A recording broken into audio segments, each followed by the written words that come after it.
Let's grab these books. Good morning, everybody. We are live this morning. We are having some technical difficulties, so we appreciate your patience. We wanted to connect with you and get on the air. We're waiting for another guest, but we're going to start. We're going to start with Spencer Walker, who's going to tell us a little bit about himself and his work. But first, I want to remind you that if you're watching us live on Tuesday morning, you are free to dialogue with us. Just put your questions or comments in the comment section, and we'll address them live. And if you're watching a replay, you can do that also, but our guests won't be able to address your questions live, but you can dialogue with other people who are watching replays because most of you do watch us that way. Today, we are discussing something that I find very interesting. We are discussing using hands-on STEM work, learning work as therapy for teens and tweens, which I find very interesting. There are multiple benefits for that, and our guests are going to explain it to us.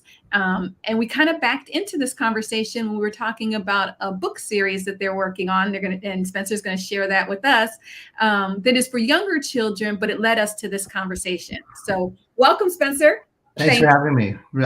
Appreciate it. I appreciate you taking the time to speak with us. I do hope. I apologize for my partners. My partner Susan is in India, and where she's located, there's flooding right now. So I believe I'm hoping she'll make it, and if not, I will do my best to impersonate her. She's much smarter than I am, so I must put that out there. So I do apologize if I'm going to dumb down the conversation a little bit. Yeah, if you dumb it down, that'll work for me. And if anybody joins us, we'll just pop them right in as we're going along. We're really informal here. So tell us a little bit about you, your work with Susan, and the book series. Absolutely. Well, my background is in children's television, and I've worked for Nickelodeon, Disney, and Cartoon Network, both as a creative executive and as a staff writer, primarily in animation. So I've worked kind of with kids and tweens for a good portion of my a career. And Susan runs a preschool, and a friend of mine's children attend. She needed some help with a preschool project that was a STEM-based project where you kind of go about answering kind of difficult. It was very environmental science oriented, and so I was helping out with that project, and we were in the process of pitching. And then COVID hit, and suddenly everything was shut down. And Susan runs a in-person preschool that was suddenly shut down. She was suddenly stuck with questions about like wearing masks and why does the school look different, and most recently about vaccinations. And so we did a book series called there we go. There you go. But why do I have to get vaccinated? And the entire series is but why is every single book starts with but why, and we're moving out of COVID specific books into more evergreen topics like, but why do I have to go to bed? But why do I have to brush my teeth? But using hard science, like simplifying it to the point where we can explain to a very inquisitive child exactly why they need to do this or do that. Mm-hmm. And so that's a bit about the series, and we're getting a lot of traction, especially with the vaccination. And the timing just worked out that we had our book ready as the under 5 were able to get vaccinated. So it's been, been kind of, it's unfortunate that everyone has to be vaccinated for this terrible disease, but it's at least we're getting the word out, and we're happy about that.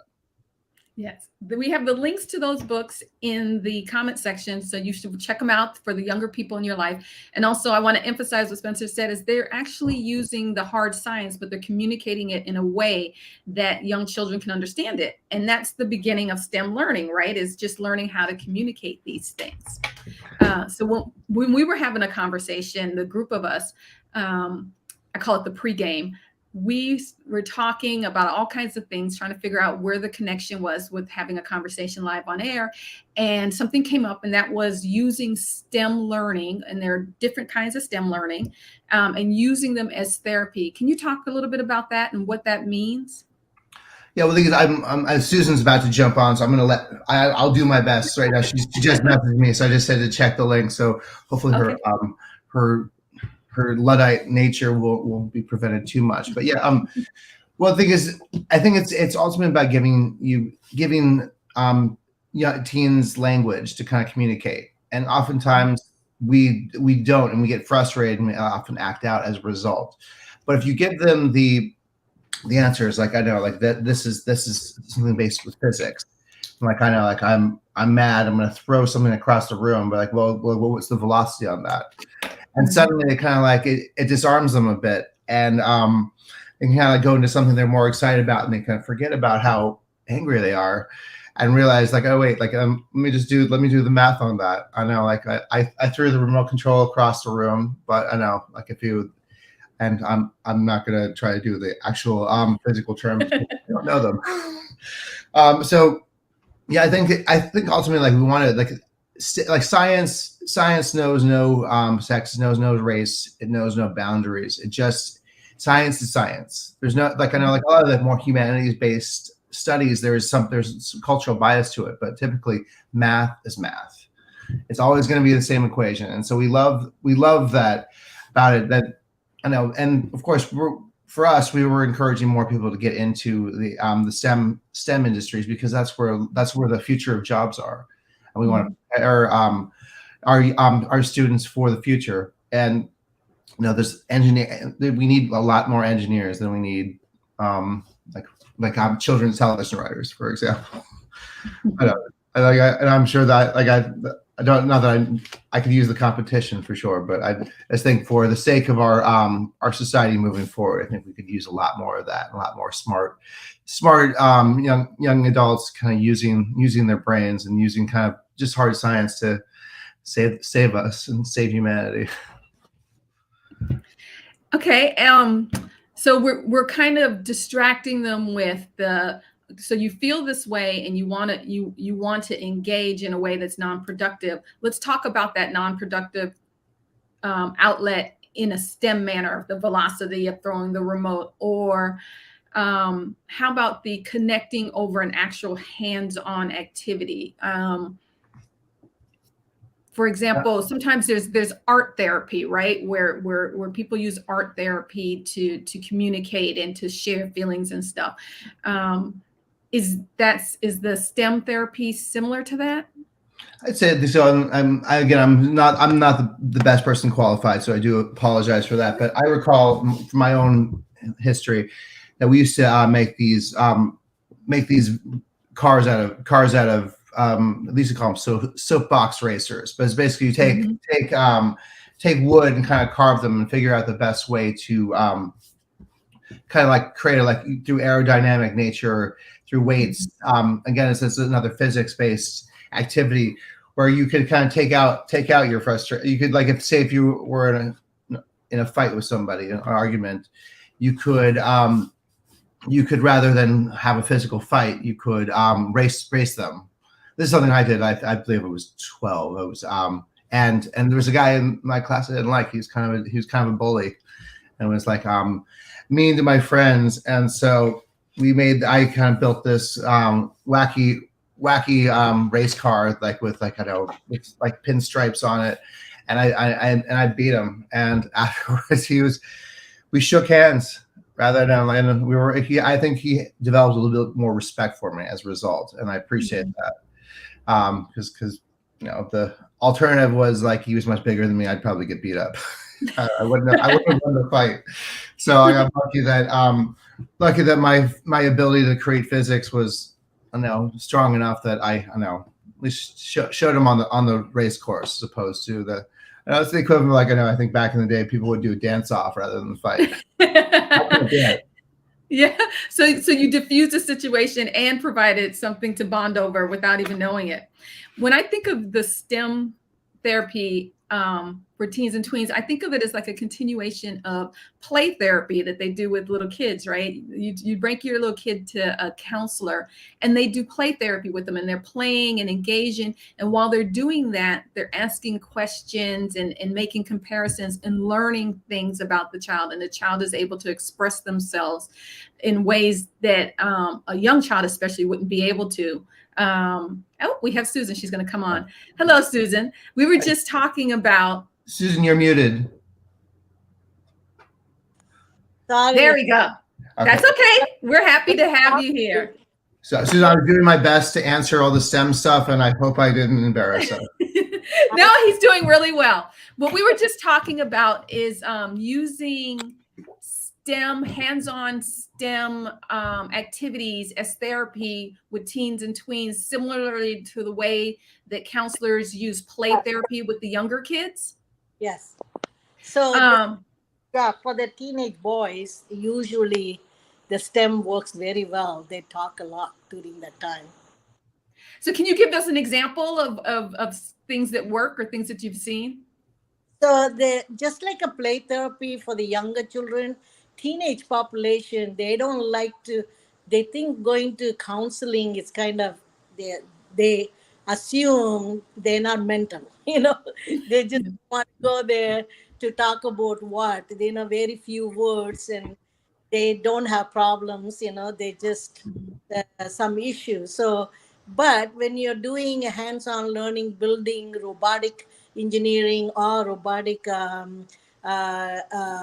motorized stuff, or even building something, they started to talk about what the problem they have with the parent, how the parents are nagging, they're always not good enough, everything is high expectation, so they assume parents are really pain in the neck. That's the time they really, the hands-on learning part of it, without their knowledge, each other say, oh, you're not kidding me, I have, my dad is always breathing down on my neck, that kind of language comes along. Oh man, this old man doesn't give up, they keep on saying it, they, so it is very interesting to see teenage population much more when they are together. They're assuming they are together. We have to have watchful eyes, pretend as if we are the not a counselor,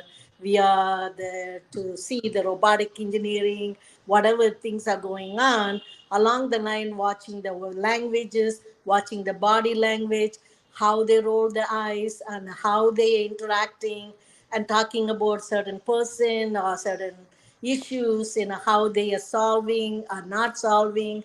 So you monitor it indirectly, and once they feel comfortable with you, they might come up to you, then you can start counseling, those kind of things. But it's a time consuming, so most of the counselors, 1 hour session is not going to help in this way. Most of the teenagers are very well aware they are in the counseling session, then they don't want the parents to know what they say, even though the confidentiality, everything is there, they just don't want to go there. It's just a quack talking to me, I don't care. So uh, that's the reason why early intervention is very important. So in the early intervention, you train the boys and the girls started to work and then talk. The language development also is very important for the early stage. But once they used to it, it becomes a normal in their life. They can discuss anything they want, in a group of people who they know. It's not a strange issue. See, currently, none of the kids learn during the, hands-on learning in any of the school. Recently, some of them are starting up. But if you start from the 2 years old, by the time teenage year, they know how to solve the problem by discussing, by talking to others, and then come up with, hey, I'm not alone. Everybody, father wants somebody to succeed in their life, So those are the things. Hands-on STEM is a big for me. I really love, even for me, when I get so stressed out, I rather build something robotic or whatever. I have so many robotic stuff in my closet in my office, and I pull out, and then you started to build the thing. Then you solve your own problems, mostly because of focus. So what I heard was if they're working in a group, it's almost as if they're having group therapy, right? Because they start bonding over something. Someone mentions something. They're developing skills and knowledge that they're going to use going forward that they may not develop if they were just sitting around in a circle. So they're learning how to problem solve. They may be learning some concrete, skills with electricity, et cetera, et cetera. And also, really importantly, that there is an adult who's in the room, who's monitoring and listening. And even if that adult is not a counselor, that adult knows what to look for and knows when to refer a student or family if Yes. they hear something. Yes. But Okay. in the school setting, a lot of them has counselors, actual counselors. They are the one, they are there, but they, most of the counselors, they're not doing a lot of counseling. They're doing scheduling for the classes.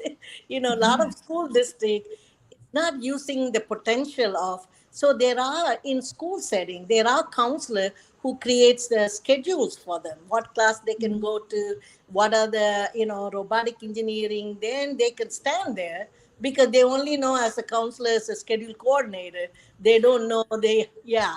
So that's the reason why you really need to be creative in involved in it. Especially teenagers are very bright to know, but you just have to let it be, don't overcorrect it. That's the problem parent has, because we want to protect them with a bubble wrap, don't do it, you're going to get hurt. But then they want to do it. So you let them go and then they'll come back, But it's hard as a parent. Watch them go through the things which they shouldn't. So I love that idea that schools already have counselors who are doing other things, and if they maybe add or substitute this in and become club heads, etc., and listen and make that part of what they're doing, or suggest that kids be part of a group, and they can use it that way. Yes. I like that. So I'm gonna pause for a minute and tell people one thing. I want to thank you for coming to us all the way from India. I think people should know that. Tomorrow to go to come back to US, so I'm leaving tomorrow. So I'm packing. We are grateful and we understand all of the tech issues. But I would like you to tell us a little bit about yourself and your work. Spencer told us about the book series and his work, but I would like you to tell us some about you. So I'm very much interested in early childhood education. I have a master's in early childhood. I also have bachelor in accounting. I am very hyperactive person, so I can't sit still. So I take more, and then I want to become a speech pathologist. So I went through that, and I want to become an audiology. So and then finally end up in psychology field, getting a doctoral degree, because that helped me to understand students, understand children as they grow, child development areas, and how the social emotional affects them. And being outsider, they feel more comfortable because I'm not there to tell them you're not doing wrong. We wanted to use as a cognitive behavior processing.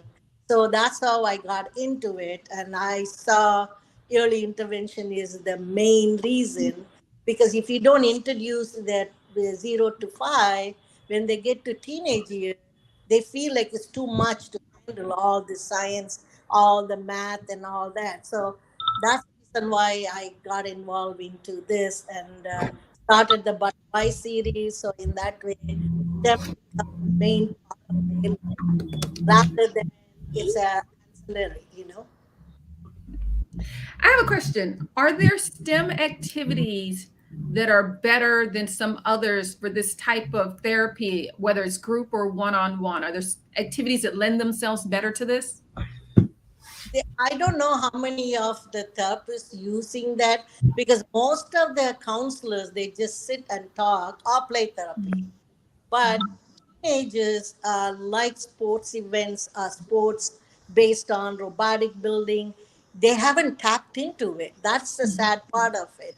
Because if you started to work with them in a robotic engineering, as if, kids are just gathering and talking, they're not much of them. Most of them, I see in robotic engineering classes. In that, I visited because a couple of my clients were there, special need, who has social issues. They don't know how to interact. So I've been there to monitor how they do it. That's the time I noticed a lot of other teenagers, even though they call themselves typical, they also have some social issues and also problems. And that's the time I saw it's very badly needed for counselors to think about it and use it as a tools of communication. You don't, in the beginning, they don't talk. We just have to work on it, problem solving. And then they start building it. Hey, then they feel relaxed. Then they start spilling the whole thing, you know what happened yesterday and all that. So I seen for my own client, when I visiting monitoring them, I saw the whole group of kids has a lot of needs of, vent out sessions. So this is really something that we should promote and encourage. So you as parents or educators out there should really think about this. I was thinking in terms of, I have a couple of STEM oriented kids in our household, and I remember building Legos, right? And the more difficult the Lego project, the more time you spend, but you also have these conversations. So one-on-one, you have conversations.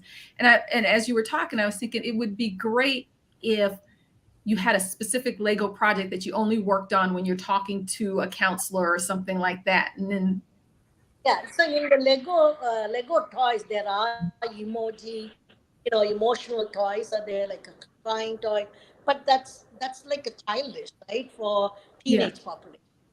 So for them, emotionally, they wanted to do is we need to tap into what makes them excited. So for me, I am very excitable person when I see a project it's more intense and you are trying to figure out how to fix it. A challenge becomes talkative, The more challenge, hey, how do you think? So I started to resource it, right? So probably I might be a hyperactive child. That's the reason why I can't sit still. I need to solve the problem. But most of the time, the teachers, everybody say, down, sit down. That is another part of it. Because children needs to move around. Because when you want to think, sometimes children need vestibular movement, which means they have to walk around, they have to think. Even toddlers, that's the way they think processly. And then they have to do, and then also, in order to develop a cognitive behavior, cognitive senses, they need some exercises done in between, which a lot of teachers not following up on it, crossing the arm to improve your cognitive skills. So there's brain exercises which is involved in it. So the moment you use that, children do better in focus, and we do that. So I noticed in my own preschool students, all of a sudden we'll have them get up and then cross the arms, like touching the right arm to the left foot and then this way. So they do some exercises and then hold their ears opposite way and then doing the sit up or whatever you call it, and walk around like a square, close the eyes. These are the cognitive processing that keeps them calm. The brain started to work much better, and we see the proof of it in my own clientele list. So but I'm not in a research to track it down every school, but there should be. I think that is very necessary in incorporating cognitive exercises along with the robotic, and their mind is so working geniusly.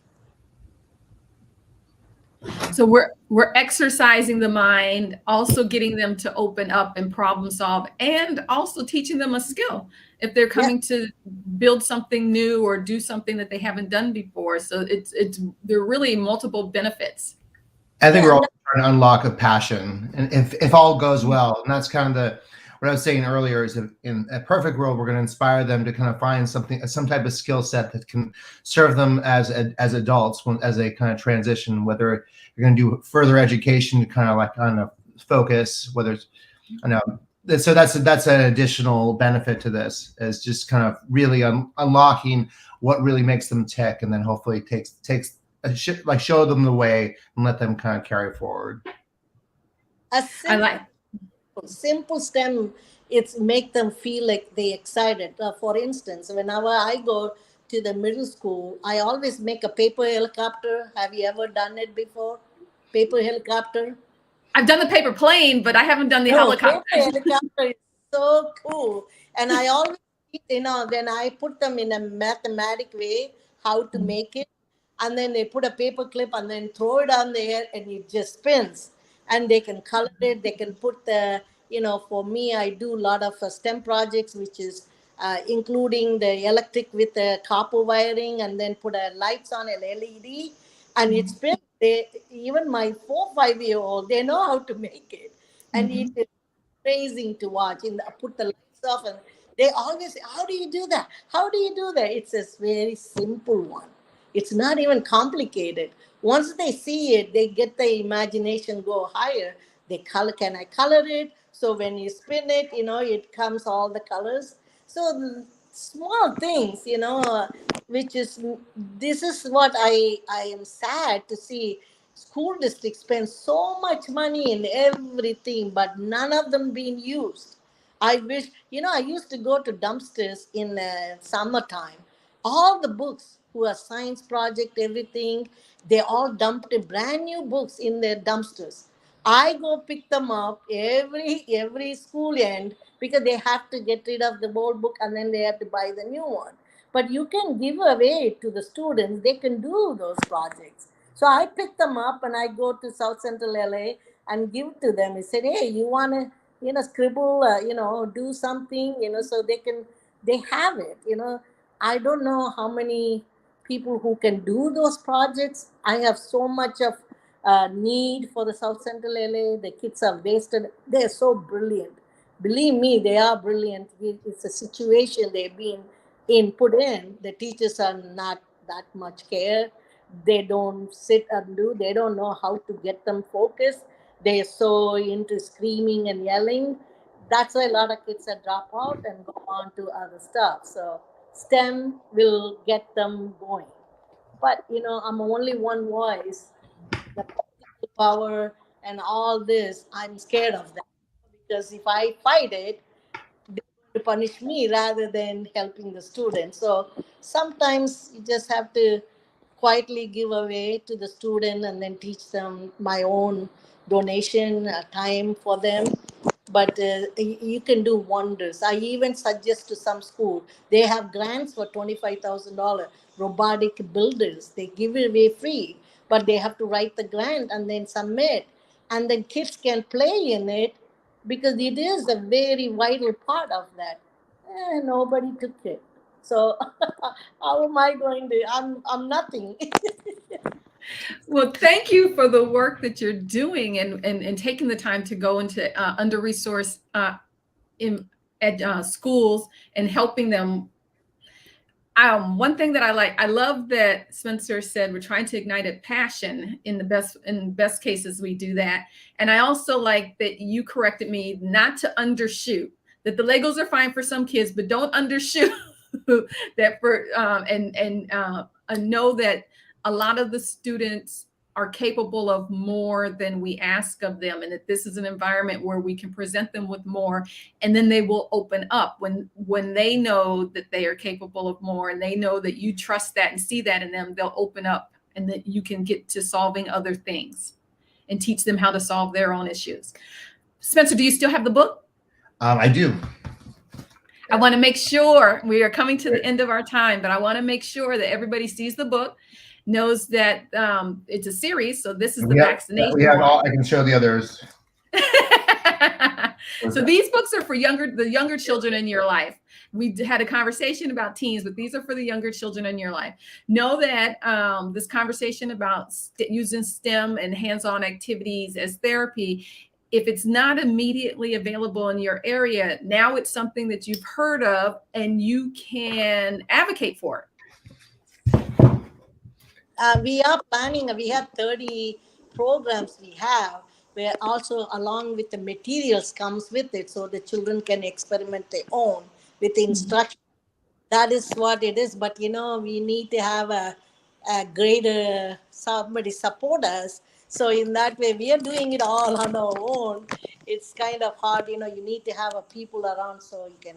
So we do have 30 lesson plan for kinder and above till 12th grade. But I need a partner who can just okay, this, where I have all the samples, materials, collection of how to work with the kids and on the project, so you can along with the lesson plan, the kids can learn ahead of time. In India, usually during the school break, we learn the next year projects, right? But in US, mostly it's the sports, but then they're not prepared for the next year. So along with the STEM project, they definitely will be prepared.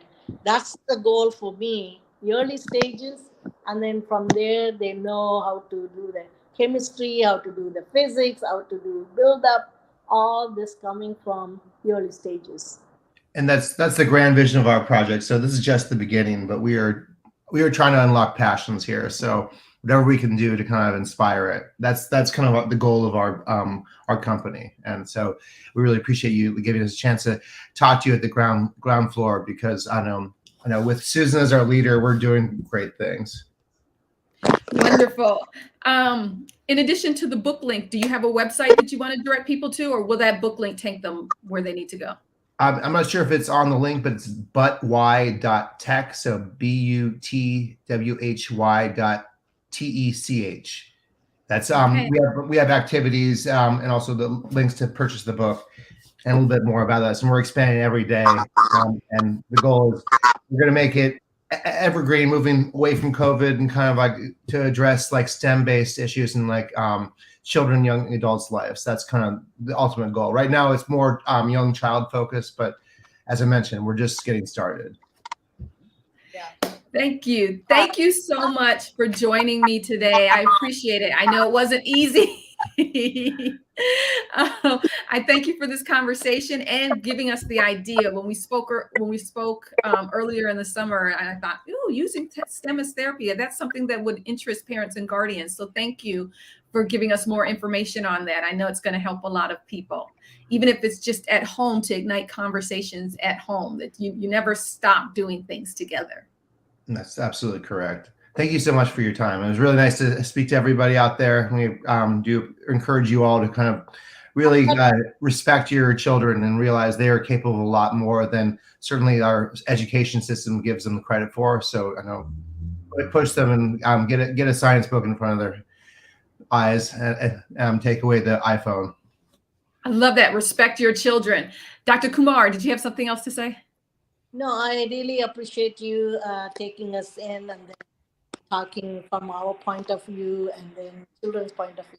I hope you be the advocate for the children across the country to do the STEM project, and then science becomes the exciting part of the language.